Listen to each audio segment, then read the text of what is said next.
우리 오늘 말씀을 보면 예수님께서 어디서 태어나셨어요? 베들레헴에서 태어나셨습니다. 여러분 생각을 좀 해보면 지금 세계 인구가 약 78억 정도 된다고 합니다. 그냥 계속 그냥 지금 그냥 정확한 숫자는 그냥 끝까지는 못 돼요. 왜냐하면 그냥 1초당 몇 명씩 계속 죽어가고 있고 1초당 몇 명씩 계속 태어나고 있기 때문에 정확한 숫자는 모르지만 대략 78억 정도가 된다고 하는 것입니다. 그렇다면 예수님 당시에는 인구가 몇이나 됐을까요? 그때 제가 어떤 책에 보니까 약 2억 명 정도 된다고 합니다. 2억. 근데 예수님 당시에 비하면 지금 엄청 많은 거죠. 78억 정도 되니까. 그렇다면 예수님이 태어나신 유다 베들레헴은 속된 말로 깡촌 중에 깡촌이 되겠죠. 깡촌 중에 깡촌.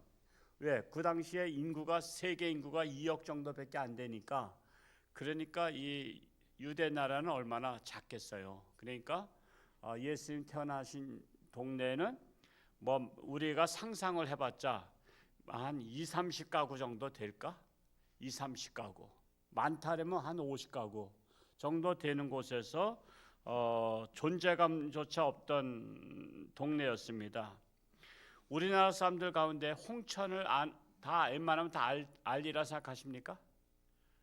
제가 어디 이렇게 세미나 가고 그러면 홍천서 왔다 그러면 홍천이 어딘지를 모르더라고. 야, 그거 참 모르면 가만히나 있지. 홍천이 어디냐 그러니 모르면 가만히 있으면 중간이라도 간다고. 그 사람은 지리학 공부를 한 사람이야, 못한 사람이에요? 지리 공부를 지질이 못한 거예요. 아니 홍천이 이래봬도 6만 6천 명이 사는 동네인데 왜 몰라? 또 어떤 사람은 또 홍천하고 홍성을 또 헷갈려 하더라고. 홍성은 어디 있어요? 충청도에 있어요. 저 서천 쪽에 있잖아요. 그러니까 홍성인지 홍천인지를 몰라. 그러니까 된장인지 고추장인지를 모르는 것 같은 거야. 그러니까 참 기가 막힌 거예요. 창피한 거야. 6만 6천 명이 사는 홍천도 모르는 반에 예수님께서 베들레헴에서 태어나셨으니 약 2, 30명 정도 2, 30 가구 정도 사는 곳에서 태어났으니 그걸 어떻게 알겠냐 이거예요. 근데 중요한 것은 그 유다 베들레헴이 지금은 세계적으로 유명한 나라가 된 거예요. 유명한 나라. 우리나라에서 최초로다가 세계 일주 여행을 하신 분이 누군지 아세요? 들어보셨나요? 연세대 교수이셨던 김찬삼 교수예요. 제가 그 책을 제가 옛날에 청년 때 읽어봤는데, 그분이 세계 최초로 우리나라 최초로 세계 일주 여행을 하신 분이야. 그냥 그분이 그냥 이렇게 혼자 유럽 다니고 아프리카 다니고, 근데 이제 그분이 교수님이기 때문에 가는 데마다 학교를 방문해서 그분이 이제 학교에서 얘기하고 제가 코리아에서 왔다고 그러면 선생님들도 코리아가 어디예요? 그런 거. 코리아가 어디예요? 한국이 어디예요? 그런 거예요. 그러니까 거의 다 10중 8구 한국을 모르던 때야. 왜냐하면 이분이 60년대에 세계 일주를 하셨거든요. 그러면 선생님들도 코리아가 어딘지를 몰라. 아니 세상에 우리나라를 모르는 나라가 거의 다야. 거의 다. 그 당시만 60년대. 우리나라가 언제부터 좀 세계적으로 알려지기 시작한지 아세요? 할렐루야. 88 올림픽 때 88 올림픽 때 그때 세계가 깜짝 놀라고요. 특히 가장 놀란 나라들이 공산권 나라야. 공산권은 세계에서 가장 잘 먹고 잘 사고 똑같이 잘 먹고 잘 사는 나라로다가 표방해서 공산권이 생겼는데, 그래서 공산권에서 어떻게 선전을 했냐면 이 코리아 북쪽은 잘 먹고 잘 사는 지상천국, 남쪽은 거지가 득실거리는 코리아, 이렇게 선전을 다 했거든요. 공산당 나라에. 그런데 이 88 올림픽은 세계에 다 중계가 됐더니 그때 88 올림픽 때 한국을 쫙 소개하면서 서울의 영상을 갖다가 위에서 공중서 찍어가지고 전 세계에 알리니까 아니 이거는 세계적인 나라야. 그래가지고 공산권에 있는 사람들이 아주 그냥 완전히 그냥 면목에 빠졌어. 그래가지고 충격에 빠져가지고 밥을 안 먹었대. 그래서 굶어 죽은 사람이 있을 것 같아. 근데 그 중에서 가장 충격받은 나라가 공산권이 어딘지 아세요? 소련이야, 소련. 소련이 가장 공산권에 자부심을 갖는 아버지 같은 나라거든. 공산권에 공산권이 출생한 나라니까. 근데 소련이 완전히 그냥 국민들과 모든 정치 지도자들의 멘붕에 빠져가지고 그래서 쿠데타가 일어난 거야, 소련에. 그때 대통령이 누구인지 아세요? 고르바초프. 고시야, 고시. 고르바초프가 대통령했다가 아니 공산권이 세계에서 가장 지상낙원 만드는데 아니 저 거지 나라라고 했던 저 남한에 그냥 세 발에 핀 거야, 속된 말로. 그래가지고 쿠데타가 일어나서 고르바초프가 대통령 그만뒀잖아요. 그러면서 실각한 거야. 그러면서 고르바초프 다음에 누구 대통령 됐어요? 엘친. 그런 거 정도는 세계 좀 관심을 좀 가지셔야 되는데 그 엘친이 대통령 되면서 민주화로다가 공산권을 버린 거예요. 그래서 지금 소련은 공산권이 아니야. 민주화로다가 나간 나라야. 자본주의로. 근데 이제 중국 같은 경우는 경제는 자본주의, 정치는 공산주의. 왜? 공산주의는 국민들을 그냥 이렇게 사람들을 묶어놓고 그냥 다스리기가 좋거든. 말 안 들으면 그냥 무조건 감옥에 보내고. 그래서 이 대개 정치인들이요 공산주의 정치를 하고 싶어하고 경제는 자본주의를 하고 싶어요. 그래서 중국이 자본주의를 표방하면서 경제가 확 올라간 거야. 지금 세계적인 나라로. 그것을 또 표방한 나라가 베트남. 베트남도 공산주의야. 근데 공산주의 가지고는 못 살아. 그래서 경제는 자본주의. 캄보디아도 공산주의예요. 훈센 총리가 공산주의 사상가야. 근데 공산주의 통치하고 경제는 자본주의를 가는 거야. 그래서 경제는 자본주의 한 나라들은 다 부흥됐어. 근데 사람들은 지도자가 되면 통치하고 싶어하는 마음이 있어. 왜? 독재적으로. 그래서 공산주의를 안 버리는 거야. 그래서 우리나라도 공산주의를 가려고 하는 거예요. 그래서 왜냐하면 정치 지도자들은 편하거든. 비판 못하게 하고 자기에 대해서 비난하면 잡아가두기 쉽거든. 그래서 경제는 자본주의, 통치는 공산주의. 그래서 우리나라도 지금 그런 쪽으로 가려고 지금 법을 다 바꾸는 거예요. 그래서 계속 법을 바꾸잖아요. 지금 법을 바꾸면 법대로 했다니까 할 말이 있잖아. 참으로 우리나라가 그렇게 존재감이 없던 나라예요. 그래서 김찬선 교수가 다른 나라 가서 선생님도 몰라. 근데 학교에 가서 선생님 소개하면서 이분이 코리아에서 오신 분이에요. 자, 여러분 지도를 세계 지도를 펼쳐놓고 코리아가 어디 있는지 아는 학생 해보세요. 그러면 아무도 몰라. 그럼 아무도 모르면 누가 가르쳐줘야 돼? 그러면 그렇게 질문했던 선생님이 가르쳐줘야 되잖아. 근데 선생님도 몰라. 선생님도 몰라. 그러니까 코리아가 어디 있더라 하면서 이 동양 쪽에 이렇게 보다 보니까 중국 옆에 코딱지만한 게 있는 거야. 그래서 김찬상 교수가 가는 데마다 엄청 자존심이 상했대. 왜? 어떤 나라인지를 모르니까. 그만큼 우리나라 코리아도 몰랐던 나라예요. 그래서 저는 원래 어렸을 때 책을 보는 걸 좋아해가지고 그냥 계속 저는 학교도 그 방학 중에는요 도서관에서 책을 그냥 산더미처럼 빌려가지고 집에 가서 보고 그랬어요. 그러니까 책을 많이 봐야 돼요. 그래야지 세계적인 사고를 갖게 돼요. 나는 우리 학생들 정말 책 안 보는 학생은 소망이 없다고 봐요. 책을 안 보면 어떻게 세계를 보겠어요? 그 책을 통해서 정말 세계적인 인물들을 만나는 거예요.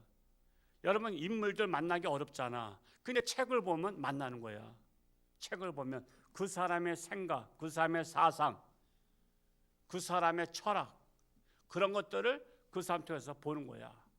그래서 저는 학생들한테 저는 책을 끊임없이 보라 그러고 부모에게 책을 읽히라고 하는 이유는 책을 읽지 않으면 솔직히 소망이 없어요. 하여튼 책을 끼고, 저는요 목양실에도 책 있죠, 사무실에도 책 있죠, 제 방에도 책 있죠, 저는 응접실에도 책 있죠. 어디 가든지 책을 제가 꺼내서 볼 수 있도록 제가 책을 이렇게 사방에 비치해 놓고 있어. 하여튼 뭐 여러분 다른 책은 안 보더라도 성경이라도 열심히 보시기 바랍니다. 금년도 한 해 한번 성경 일독이라도 꼭 할 수 있기 바랍니다. 그런데 이 베들레헴은 20-30가구 사는 마을이니 누가 알겠어요. 그러나 예수님이 태어나셔서 세계적인 동네가 됐죠. 나사렛도 마찬가지야. 나사렛은 예수님이 태어난 곳이 아니고 뭐 한 곳이에요? 예수님이 자라나신 곳이야. 그래서 나사렛 예수, 베들레헴 예수란 말보다는 베들레헴은 태어나고 나서 그냥 그 부모가 어디로 갔어? 애굽으로다가 피난 갔잖아. 그래서 거기는 출생지고 살으신 곳, 30세까지 사신 곳은 나사렛. 그래서 나사렛 예수라 하니까는 나다나엘이 뭐라 했어요? 그 나사렛에 무슨 선한 것이 나겠느냐? 그 별 볼 일 없는 마을 그런 거예요. 근데 예수님이 사셨더니 나사렛이 세계적인 나라가 된 거예요. 그리고 골고다 언덕을 가봤더니 골고다 언덕은 그냥 비스듬한 언덕이야. 근데 그 골고다 언덕이 세계적인 언덕이 됐잖아. 세계적인 언덕이. 감람산, 그냥 감람산이 뒷동산 같은 거야. 뒷동산 같은 감람산이 세계적인 산이 됐어. 왜? 예수님이 그곳에서 승천하셨잖아. 여러분, 그 동정녀 마리아 세계적인 여인 됐죠? 왜? 예수님을 잉태했잖아. 처녀로 잉태해가지고 예수님을 낳았더니 동정녀 마리아가 됐어. 저는 깜짝 놀랐어요. 어떤 사람이 유튜브를 보냈는데 천주교 신부님이 우리 다 같이 뭐 동정녀 마리아 우리 엄마 3번이 치자 그러면서 본인도 또 뒤로 돌아서서 엄마 엄마 엄마 하고 3번 부르더라고. 마리아한테 엄마 엄마 엄마 하면서. 혹시 보신 분? 못 봤어요? 그냥 나만 봤나? 내가 꿈결에 봤는데 하여튼 그거 한번 내가 어째 올려보든지. 천주교에서는 동정녀 마리아를 엄마라고 불러. 엄마라고. 근데 우리는 예수님의 어머니라고 하잖아요. 예수님의 어머니. 여러분 아무리 친해도요 이웃집 아줌마한테 엄마라고 불러요? 이웃집 아줌마는 아줌마야. 우리는 그건 구분할 줄 알아야 돼. 그래서 천주교의 신학은 예수님의 어머니니까 하나님이다 그러잖아요. 엄마를. 그러면 하나님을 낳으신 그 할머니는 또 뭐야? 할머니는 인간이야? 걔가 참 이상한 논리를 갖고 있어요. 자, 우리 또한 마지막 말씀드려요.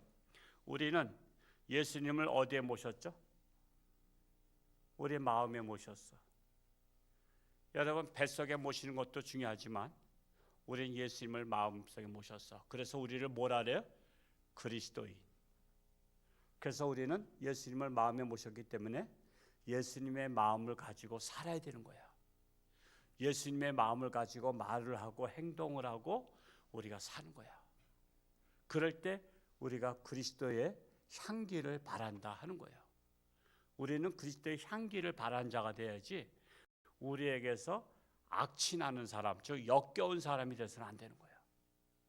그러려면 어떻게 해야 돼요? 예수님의 말씀을 우리가 잘 알아야 돼.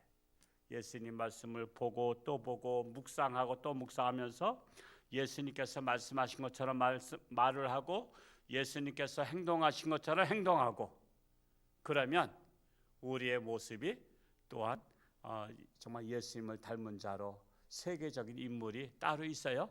예수님 모시면 세계적인 인물이 되는 거예요. 그런 자부심을 가지고 오늘도 승리할 수 있기를 축복합니다. 끝나고 내려가실 때 화장실을 가시면 꼭 불을 켤 줄 아는데 끄지는 못하시는 분들이 종종 계셔요. 그래서 제가 항상 새벽기도 끝나면 불 끄러 내려가요.